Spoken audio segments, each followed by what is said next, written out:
Isang mabiyayang umaga sa ating lahat, mga kasolidra. Nagpapasalamat tayo sa ating Panginoon sa panibagong umaga Kanyang ipinagkaloob sa atin. Isang biyaya na muling magising, makahinga, at magkaroon ng pagkakataong magnilay, magsumamba upang purihin at sambahin ang ating Panginoong Diyos na siyang ating matibay na sandigan at kanlungan sa lahat ng panahon.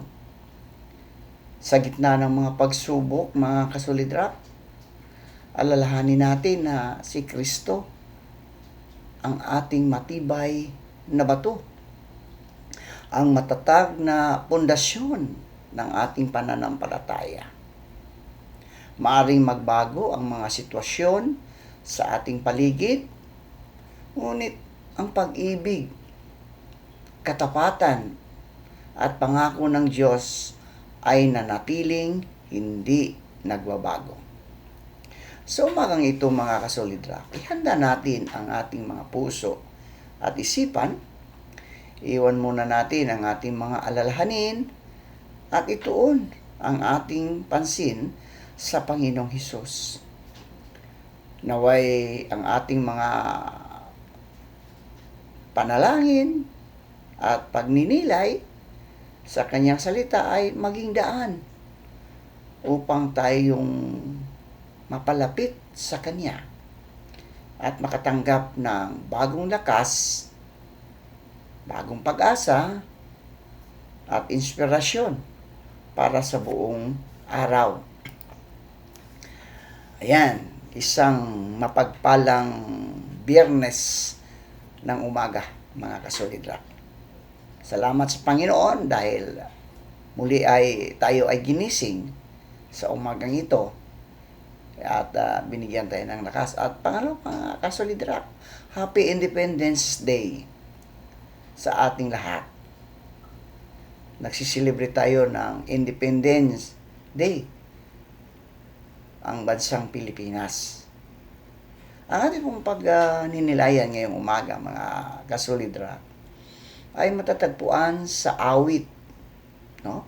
Awit Kabanata 90 at talatang 2 at 4. Ito ang sinasabi: wala pa ang mga bundok, hindi mo pa nilalalang, hindi mo pa nilikha itong buong daigdig. Ikaw noon ay Diyos na, pagkat ika'y walang hanggan. Ang 1,000 mga taon ay para bang isang araw sa mata mo. Panginoon, isang kisap mata lamang, isang saglit sa magdamag na ito ay dumaraan. Pinagpala na po tayo sa pagkabasa at pagkarinig ng salita ng Diyos. Mga kasolidra, ang awit 90 ay isang panalangin ni Moses, no? Panalangin ni Moses, ang lingkod ng Diyos. Sa mga talatang ito, malinaw na ipinakikita ang pagkakaiba ng Diyos at ng tao. Ang Diyos ay walang hanggan, samantalang ang tao ay may hangganan. Ang Diyos ay hindi sakop ng panahon, ngunit ang tao ay nabubuhay sa loob ng limitadong panahon. Ang katotohanan ito, mga kasolidra, ay mahalagang pagnilaya natin sapagkat madalas nating nakakalimutan kung gaano kadakila ang Diyos at kung gaano tayo umaasa sa Kanya.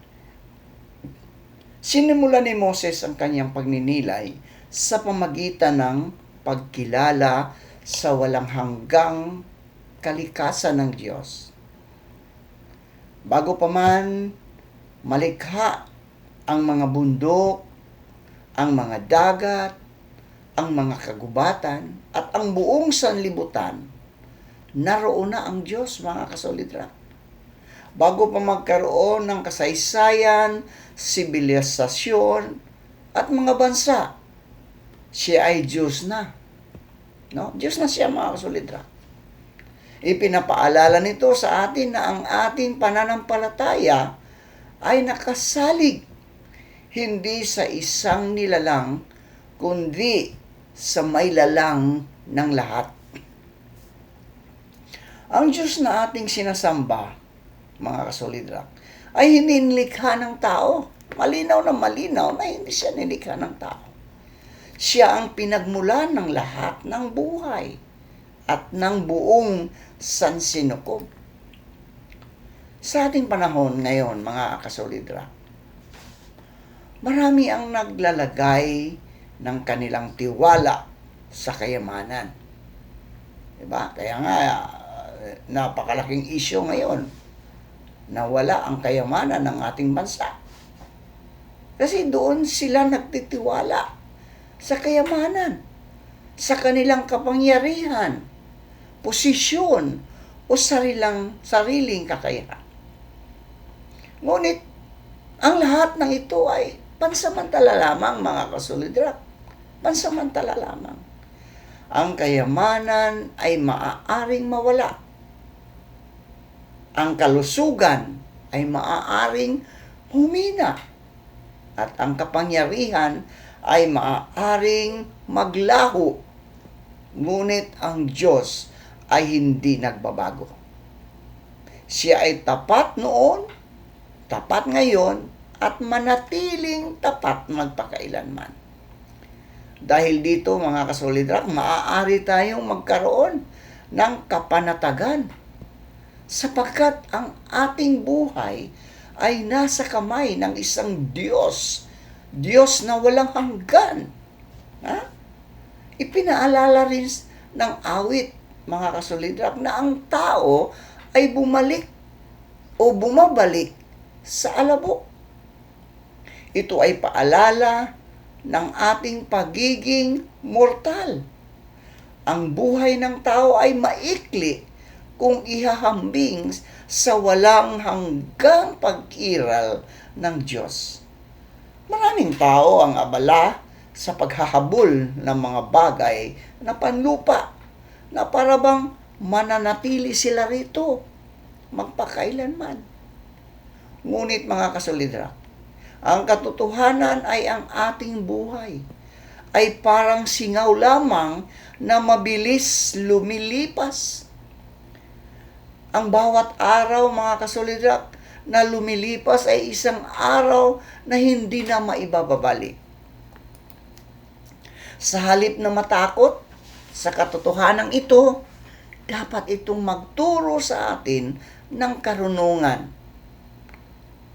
Ang maikling buhay ay paalala upang gamitin natin ang ating panahon sa mga bagay na may tunay na halaga. Ang pagmamahal sa Diyos, ang paglilingkod sa kapwa, at ang pagpalaganap ng mabuting balita at paggawa ng kabutihan. Iyon ang totoo, mga kasolidra.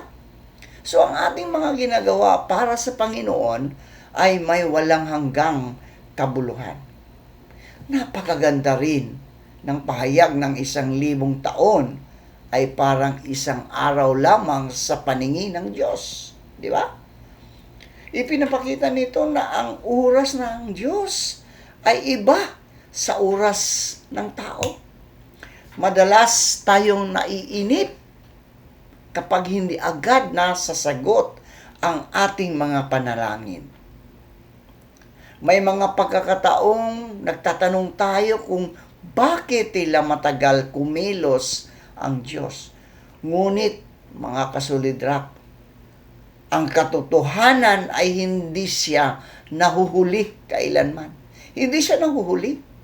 Ang kanyang mga plano ay laging nasa tamang panahon. Nakikita niya ang kabuuan ng ating buhay habang tayo ay nakikita lamang ang kasalukuyan. Kapag tayo ay dumaraan sa mga pagsubok, dapat nating alalahanin na ang Diyos na walang hanggan ay may kontrol sa lahat ng nangyayari. Ang ating mga problema ay maaaring tila napakalaki sa ating paningin. Ngunit, mga kasolidrak, sa harap ng Diyos, walang imposible. Walang imposible. Ang Diyos na lumikha ng mga bundok at ang Diyos na lumilikha ng buong sanglibutan ay may kapangyarihang gabayan tayo sa bawat hamon ng buhay. Bilang mga mananampalataya, mga kasolidra, no? Bilang Kristiyano, tinatawagan tayo ng awit, Kabanata 90, na mamuhay ng may pagpapakumbaba at pagtitiwala. Hindi natin kontrolado ang haba ng ating buhay, mga kasolidra. Ngunit maaari nating piliing mamuhay ng may layunin. Ang bawat umaga ay biyaya mula sa Diyos at pagkakataon upang luwalhatiin siya. Ang bawat sandali ay mahalaga sapagkat ito ay kaloob ng Diyos. Kaloob na walang hanggan. Sa huli, mga kasolidrak, ang pinakamahalagang aral sa awit 90, talatang 2 hanggang 4, ay ito: ang Diyos lamang ang ating tunay na kanlungan at pag-asa. Habang ang lahat sa mundo ay lumilipas, ang Diyos ay nanatili habang ang tao ay may katapusan. Ang Diyos ay walang hanggan, kaya't ilagak natin ang ating buong pagtitiwala sa Kanya. Mamuhay ng may pananampalataya at gamitin ang bawat araw para sa kaluwalhatian ng Diyos. Ang Diyos na walang hanggan, mga kasolidrak, ay kasama natin ngayon. Kasama natin ngayon. Kasama natin bukas. At kasama natin magpakailanman. Siya ang ating matibay na sandigan sa gitna ng mabilis na paglipas ng panahon. Tayo po ay manalangin. Aming makapangyarihang Diyos at Ama, kami ay lumalapit sa iyo ng may pagpapakumbaba at pasasalamat.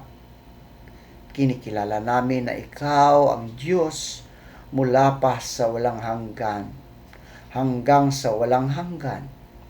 Bago pa nilikha ang mga bundok, ang lupa at ang buong sanlibutan, ikaw ay naroon na. Ikaw ay may likha ng lahat ng bagay at ang Panginoon ng aming buhay. Panginoon, sa aming pagninilay sa iyong mga salita ngayong umaga, naalala namin kung gaano kaikli at kahina ang aming buhay kung ihahambing sa iyong walang hanggang kapangyarihan. Turuan mo kaming bilangin ang aming mga araw ng may karunungan upang magamit namin ang bawat sandali sa paggawa ng iyong kalooban. Patawarin mo kami sa mga pagkakataong naging abala kami sa mga bagay na panandalian at nalimutan naming unahin ang aming relasyon sa iyo. Tulungan mo kaming mamuhay ng may pananampalataya, katapatan at pag-ibig sa iyo at sa aming kapwa.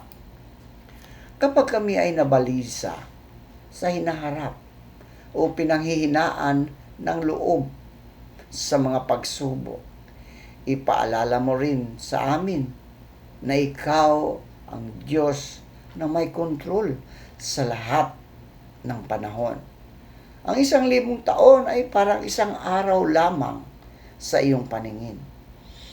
Kaya matutunan naming maghintay ng may pagtitiwala sa iyong perpektong plano at takdang panahon. Pagpalain mo ang aming pamilya, ang aming mga kaibigan, at ang aming kapatid sa pananampalataya. Ingatan mo kami sa bawat araw at gabayan sa mga pagpapasya aming gagawin. Naway maging makabuluhan ang aming buhay at maging kasangkapan kami ng iyong pag-ibig, ng iyong kapayapaan, at ng iyong kabutihan sa mundong ito. Maraming salamat, Panginoon, sapagkat ikaw ang aming kandungan at sandigan mula sa salinlahi hanggang sa sanlinlahi. Sa iyo namin inilalagak ang aming buong pagtitiwala, ngayon at magpakailanman. Sa pangalan ni Jesucristo, aming Panginoon at tagapagligtas. Amen at amen.